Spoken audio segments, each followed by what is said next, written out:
aparte de que conoces a Paco Cantos y Antonio Belón. Entonces, al llegar a Marbella, lógicamente forman parte importante de ese comienzo de caminar. Efectivamente, así fue. O sea, casi ya desde un principio, desde que estábamos allí, pues ya, y cuando veníamos aquí de vacaciones, ya empezábamos a hacer planes para el futuro. Bueno, esos planes para el futuro, en mi lado estaban cortados con la mili, Antonio Belón también tenía que hacer la mili, Paco Cantos también tenía que hacer la mili, Antonio y yo casi coincidimos en el mismo tiempo, Paco se retrasó más. Bueno, al final, después de muchos decidimos, Paco Cantos y yo, de hacer una sociedad, de juntarnos. Él todavía le faltaba una asignatura para terminar y entonces pues decidimos juntarnos y emprender una andadura juntos en esta profesión, en esta Marbella de entonces. Y bueno, pues así fue. Bueno, es que yo recuerdo Jesús siempre junto, de aquella época. Efectivamente, éramos Paco, Pepe Gotera y Otilio. Aquí no es la cámara. Pepe Gotera y Otilio, chapuza de domicilio. ¿Y chapuza de domicilio? Pues claro que sí, es así, no te rías, es auténtico. Paco, cuando escuche esto, se morirá de risa, pero es normal. En aquel principio, pues, ¿qué haces? Reformitas. La primera obra que hicimos, ¿te acuerdas, Paco? Era la reforma del bar de Antonio Luna, que está en la subida, ya no está, subida de calle Peñuelas, me parece que es Valencia, la calle Valencia. Esa fue la primera obra de chapuza, de una reforma que tenía que hacer en el bar. Pero vosotros felices. Nosotros felices, pero nosotros teníamos luego un problema para ir a cobrar, porque nos daba como vergüenza. Era nuestro primer tal. ¿Y cómo lo hacemos? Al final teníamos que ir siempre los dos juntos para darnos valor el uno al otro. Darnos valor el uno al otro. Bien. Entonces, ahí empieza la andadura, poco a poco. Luego llega una obra importante, cuando de esas chapuzas, pues ya de pronto salió una obra importante. ¿Qué obra es? Pues es la obra de un edificio que ahí está, frente a donde estaba el antiguo Portillo, que es la Residencia Ortigosa. Efectivamente. Un edificio de son 9 plantas. Pues un edificio de 9 plantas. Sí, ya es algo importante. Ya es algo importante y además, en aquel momento, pues yo lo hice todo, es decir, calculé la cimentación, la estructura, los forjados, todo. Un acojono que no te puedes imaginar, porque nunca estás seguro de que si eso que has hecho, si eso que has estudiado es. Y siempre tienes tus dudas. Al final, los edificios no se caen. Perdón, los que se caen son los que están pero que muy mal hechos. Los demás no se suelen caer. Pero en fin, ahí está. Esa fue nuestra primera Y además que fue pica. inaugurado por Sánchez Bella. Efectivamente, yo me acuerdo de aquello, efectivamente. Fue el ministro de Turismo, Sánchez Bella, el que fue a inaugurar aquel edificio. Así fue. Que precisamente recordando esta anécdota, pero desde otra óptica, con Paco Canto, recordamos también que aquella noche Sánchez Bella, Paco Canto y yo cantamos un tango. Bueno, yo sé que tú has sido muy flamenca, en el buen sentido. Bueno, en este caso argentina. Muy argentina. Y a Paco Cantos pues no le hacía falta más que... Sí, los tangos le apasionaban. Efectivamente. Sí, pero hay una obra donde tú te sientes muy orgulloso también, y yo sé que debes sentirte, porque para aquella época fue importante. Sí. Fue muy importante, que es el estadio. Efectivamente. Bueno, entonces... a lo largo de esta andadura, desde el año 68, llegamos al año 72. En el año 72 entro en el ayuntamiento. Bueno, entro en el ayuntamiento y ahí empieza mi vida como funcionario. En este momento llevo 28 años en el ayuntamiento, o sea que ya he visto bastante del ayuntamiento.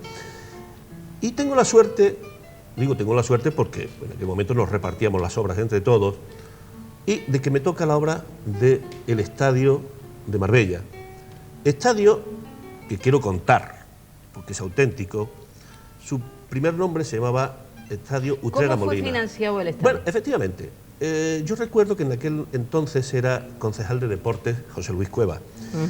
Entonces el arquitecto Manolo García Santiago, que es perito industrial del ayuntamiento, Ángel Aguilar Tablada, que es el arquitecto, y yo fuimos a Madrid no al Ministerio, pero sí al INED, al Instituto Nacional de Educación Física, que era donde daban el dinero. Entonces, bueno, cuando nos recibieron allí, pues nos dijeron que como Marbella, que por qué Marbella tenía que tener un estadio, que cuántos atletas teníamos. Empezaron allí a contarnos una serie de historias, en el cual nos decían que pagándole Las a todos... batallitas burocráticas. Claro, las batallitas dicen que pagándole a cada atleta que tuviera Marbella un taxi, llevarlo todos los días a Málaga, era muchísimo más barato que tal.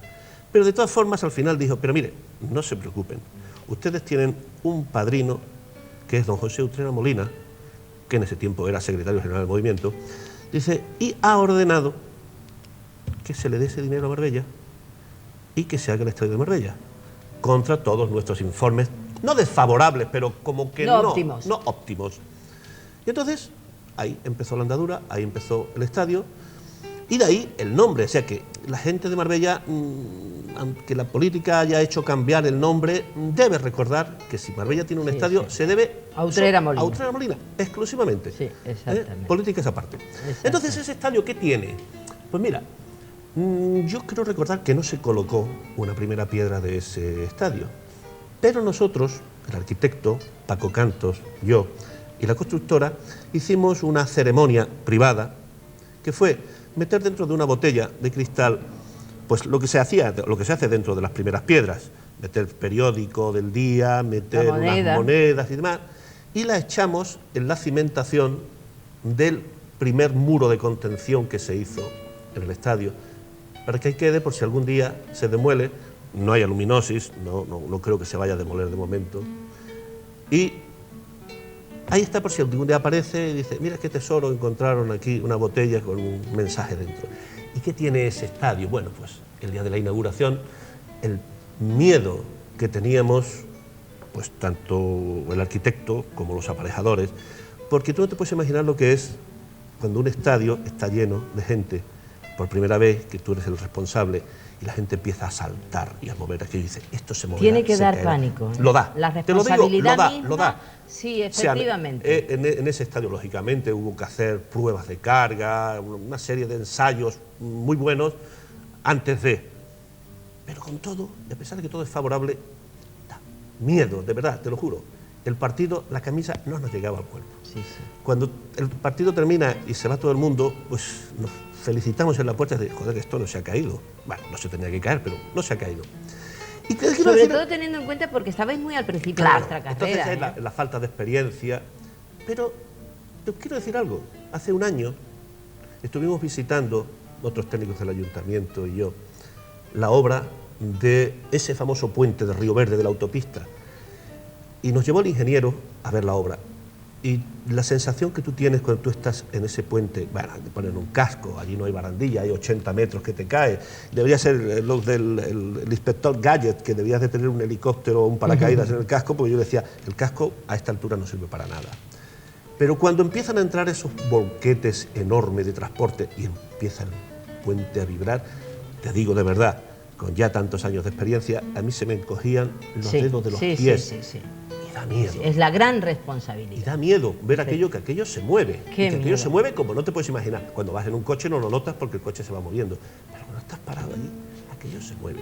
Luego entras dentro del túnel porque digamos, el puente es hueco, entras dentro y ahí ves la separación entre las dovelas del puente y el resto del soporte, que hay unas piezas así de neopreno y unos espacios, y cuando tú estás ahí dentro y pasan los camiones, tú ves que aquello está así y se mueve. Y eso impresiona. Y se tiene que mover, ¿eh? Cuidado, eso impresiona. Se tiene que mover. Sí, hombre, claro, me imagino la propia oscilación, en fin, efectivamente. Pero da miedo, tantos años después. Impresiona muchísimo más en aquella época, como bien decías, que eran vuestros comienzos. Bueno, después de esta obra tengo otra. Hay una que además es, yo diría, emblemática, no por cuanto a su grandiosidad, sino por cuanto a su significado.